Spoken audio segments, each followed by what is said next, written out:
welcome to the U.S. Open Health Desk presented to you by Mount Sinai. I'm your host, Shauna Ryan, and joining us today is Dr. Joseph Herrera, Chairman of the Department of Rehabilitation Medicine and Director of Sports Medicine at the Mount Sinai Health System. Dr. Herrera, thanks so much for joining us today. Thank you for having me. Of course. Well, strength and conditioning training, that's what we're talking about today. So important for professional athletes, also important for recreational players to stay fit and healthy. And we're going to talk today about some of the basics of this training. So, Doctor, I'm curious, what would you say is the most important thing people should know about strength and conditioning?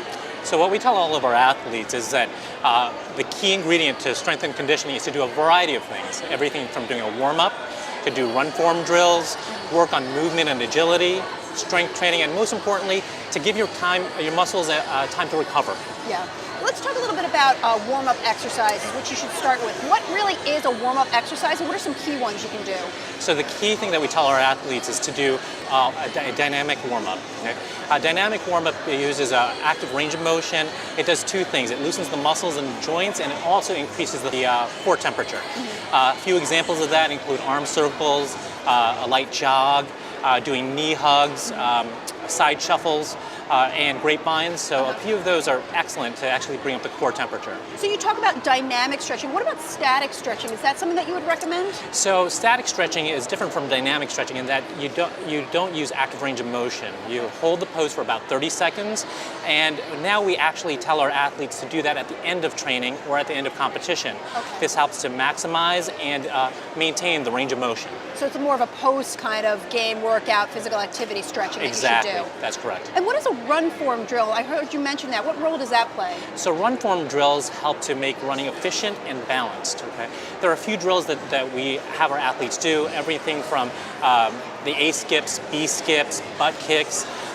So all of those have a role in neuromuscular training, and it helps to make the runner and the athlete a lot more efficient.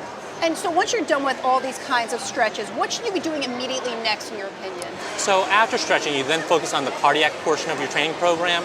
So there are a few things that we tell our tennis players, such as doing slalom drills and also figure of eight drills. Those are great because they, number one, increase your heart rate, and number two, they also help you with the footwork on the court. And now that you're all stretched out, it's safe to go there. That's correct, yeah. Once you're done with all this cardiac portion of the training and you want to incorporate some strength training, let's say, do you need a big gym in order to do this? Oh, not at all. What you need is the right equipment. Everything from elastic bands, cones, and a medicine ball. What are some exercises you could actually do that people can do, let's say, on their own with these kinds of bands and medicine balls? So with the elastic bands, you can do upright rows, lateral raises. With the cones, you can do cone touches. That helps to develop dynamic balance as well as strengthen the legs. And with the medicine ball, you can do medicine ball squat tosses. And with that actually focuses on the legs, core, and the upper extremities. These sound pretty simple. I know that they are still, not so easy, I'm sure, when you start doing them, but how much of that should you actually be doing? If you're following these programs, is there a limited amount that you should stick to? That's a great question. So for our bigger muscle groups, our delts, pecs, our quads, you want to give it about 48 to 72 hours of rest in between. So you want to alternate days when you work those big muscles. In contrast to that, though, you have to keep working your core, such as your abs and your low back muscles.